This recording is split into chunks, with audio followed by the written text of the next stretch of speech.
مصطفى مصطفى منبع للصفا سيد الأنبياء مشعل في الوفاء كان في عطفه لليتامى دفاع. بسم اللہ الرحمن الرحیم. السلام علیکم ورحمۃ اللہ وبرکاتہ. الحمد للہ وحدہ والصلاۃ والسلام علی من لا نبی بعدہ. معزز سامعین، سورہ عنکبوت میں پڑھ رہا تھا تو اس میں تبیان القرآن میں ایک واقعہ نظر سے گزرا کہ نوح علیہ السلام نے ایک کتے کو دیکھا اور آنکھ میں قدرے کتے کو دیکھ کر حقارت آئی کہ یہ کتا ہے، نجس ہے، حقیر ہے، اللہ کی مخلوقات میں کوئی ذلیل ترین جانور ہے.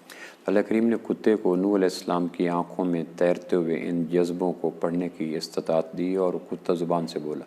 نوح علیہ السلام، یہ تنقید کی نگاہ نقش پہ ہے یا نقاش پہ، صانع پہ ہے یا مصنوع پہ، ایجاد پہ ہے یا موجد پہ، مخلوق پہ ہے یا خالق پہ؟ ایک سوال کی اٹھان ایسی تھی کہ نوح علیہ السلام لرز گئے. لکھا تھا کتاب میں کہ ان کا نام عبدالغفار تھا. ایک اور جگہ میں نے پڑھا کہ ان کا نام عبدالشکور تھا جو اصل نام تھا. تو نوح علیہ السلام پھر کتا کہنے لگا، میرے اوپر تنقید کر رہے ہو تو میرے بس میں ہوتا تو میں کتا ہی کیوں بنتا؟ ایک اور میں نے کتاب میں پڑھا کہ اس کی 4 آنکھیں تھیں. تو نوح علیہ السلام کو وہ جو عام طور پر کتے کی 2 ہی آنکھیں ہوتی، 4 آنکھوں پہ تعجب ہوا، اور تعجب بھی ہوا اور پلس کتے کی جنس پہ حقارت بھی آئی. تو ان 2 جذبوں کو پڑھنے کی توفیق دی اللہ نے اس کتے کو. تو اس نے کہا میری 4 آنکھوں پہ آپ تنقید کرتے ہو، میرے بس میں ہوتا تو 4 آنکھیں کو جا، میں کتا ہی کیوں بنتا؟ پھر اس کتے نے کہا کہ میرا اور آپ کا خالق ایک ہے، ہم ایک ہی فرم سے بن کے نکلے ہیں. آپ عظیم ترین ہیں، میں ذلیل ترین ہوں.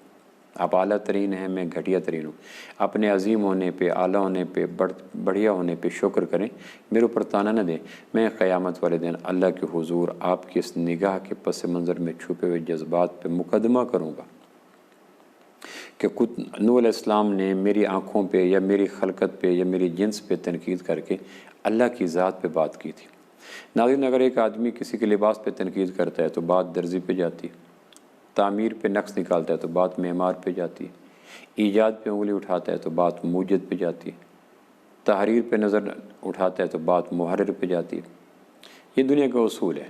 زیورات پہ تنقید ہوتی ہے تو بات میں سنار پہ جاتی ہے.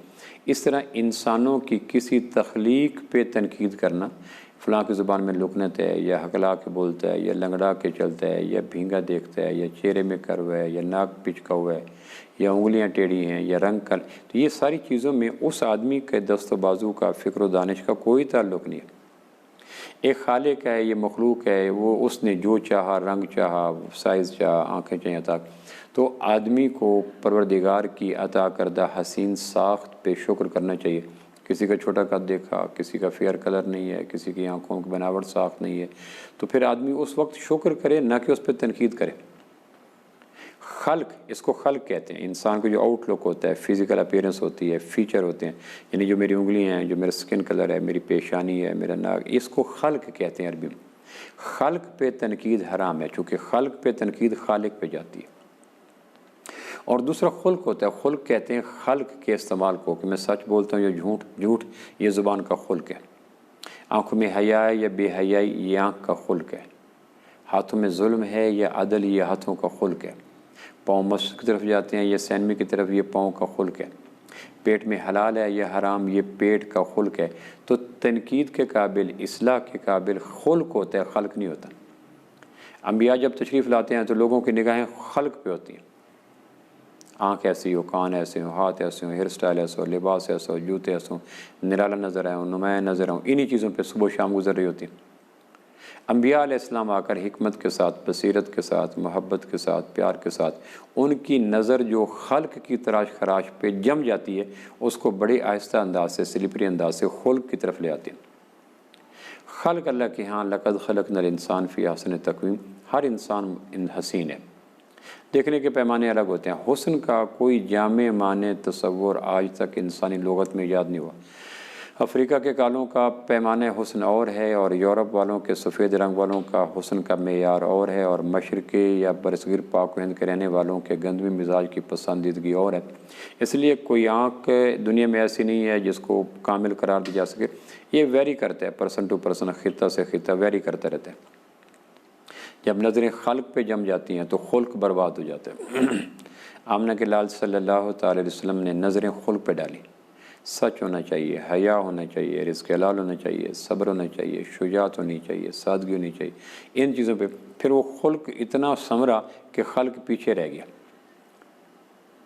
سیدنا بلال خلق کے اعتبار سے سیاہ رنگ ہے، گنجا سر ہے، پچکوا ناک ہے، موٹے ہونٹ ہیں، زبان میں لکنت ہے، سر سے کنجا پن ہے، یہ خلق ہے۔ اب دنیا میں کسی انسان کو ایک ایسا نقشہ بنایا جائے جس کے چہرے پہ چیچک کے داغ ہوں، جس کا ناک پچکوا ہو، جس کے ہونٹ موٹے ہوں اور دونوں ہونٹوں میں توازن نہ اور سر سے گنجا، تو یہ خلق کون سی وجیح ہے، شکیل ہے، سبی ہے، ملی ہے۔ لیکن سیدنا بلال کیوں ہے؟ حضرت عمر جب آتے ہیں حضرت بلال، حضرت عمر رضی اللہ جیسا عظیم انسان کھڑا ہو کے سیدنا بلال ہے کہ ہمارے سردار آگے، اس لیے کہ سیدنا بلال کے خلق پہ خلق چھا گیا۔ ابو لہب نجیب الطرفین ہے، ماں ہاشمی ہے، باپ ہاشمی ہے، بیت اللہ کا متولی ہے، بیت اللہ کا مجاور ہے، سرخ و سفید اور رخسار ہیں، خوبصورت آنکھیں ہیں، ستواں ناک ہے، بہترین وجود ہے، لیکن خلق برباد ہو گیا۔ تبت یدا ابی لہب وتب۔ اب زمانہ جہلیت پھر واپس لوٹ آیا ہے۔ میں اور آپ جب بھی تنقید کرتے ہیں یا کمپیریزن کرتے ہیں یا انتخاب کرتے ہیں یا سلیکشن کرتے ہیں تو ہمارا بھی معیار کل کا کل ناظرین خلق ہوتا ہے۔ نکاح کے وقت 4 بنیادیں جو حدیث میں آتی ہیں، جمال ہوتا ہے، مال ہوتا ہے، کمال ہوتا ہے، خلق ہوتی ہے۔ عیسائی جمال کو پسند کرتے ہیں، یہودی مال کو پسند کرتے ہیں، ہندو برادریزم کو پسند کرتے ہیں، بنیا کے یہاں ہندو کے یہاں برہمن کو دے گا، کھشتری کو دے گا، وہ بہر نہیں کرے گا۔ اور مسلمان خلق کی بنیاد رکھتے ہیں۔ جس بچی کو لا رہے ہیں وہ بچی کا علم کیسا ہے، تحمل کیسا ہے، صبر کیسا ہے، تقوی کیسا ہے، حیا کیسا ہے، نقاب کیسا ہے، حجاب کیسا ہے، سادگی کیسا ہے۔ مسلمان کی ترجیح اور پرائرٹی یہ ہوتی ہے۔ میڈیا کی چکا چوند جلغار نے اور ہمر جہت محنت نے امت مسلمہ کو خلق سے ہٹا کر پھر خلق پہ لا دیا۔ محنت خلق پہ ہونی چاہیے، خلق بدل سکتا ہے، خلق نہیں بدل سکتی۔ سب سے پہلے کلین شیو قوم لوط ہوئی تھی۔ قوم لوط میں مرد پرستیوں کا جرم کا آغاز ہوا تھا، انسان سے برائی کرتا تھا۔ اپنی اس ریٹنگ کو بڑھانے کے لیے وہ کلین شیو ہو کر اپنے آپ کو نیٹ اینڈ کلین رکھتے تھے کہ ہماری عمر زیادہ نہیں ہے، ہمارے چہرے پہ بال زیادہ نہیں ہے۔ سب سے پہلے کلین شیو کا آغاز قوم لوط میں ہوا تھا اپنے جسم کو فروخت کرنے کے لیے۔ انہوں نے خلق کو بدل ڈالا۔ تو انسان خلق کو بدل سکتا ہے، خلق کو نہیں۔ ہزار محنت کرنے، اگر میرے ناخن اس طرح ہیں تو یہ کبھی ناخن بدل نہیں سکتے، اگر میرے ہاتھ کی ہڈیاں یوں ہیں تو کبھی بدل نہیں سکتی، اگر میرا ناک ایسا ہے تو میں ہزار کاوش کے باوجود بھی خلق کو نہیں بدل سکتا۔ ہاں شریعت مکلف کرتی ہے خلق کی۔ آئیے بچوں میں، عزیزوں میں، ذات میں، گرد و پیش پھیلی ہوئی کائنات میں انسانوں کا رخ نبیوں کی محنت کی طرح خلق سے خلق کی طرف پھیریں، چونکہ خلق پہ تنقید حرام ہے، خلق پہ تنقید واجب ہے، محبت کے ساتھ۔ اللہ کریم مجھے اور آپ کو خلق سے زیادہ خلق کی درستگی کی اصلاح کی توفیق نصیب فرمائے۔ السلام علیکم ورحمۃ اللہ وبرکاتہ۔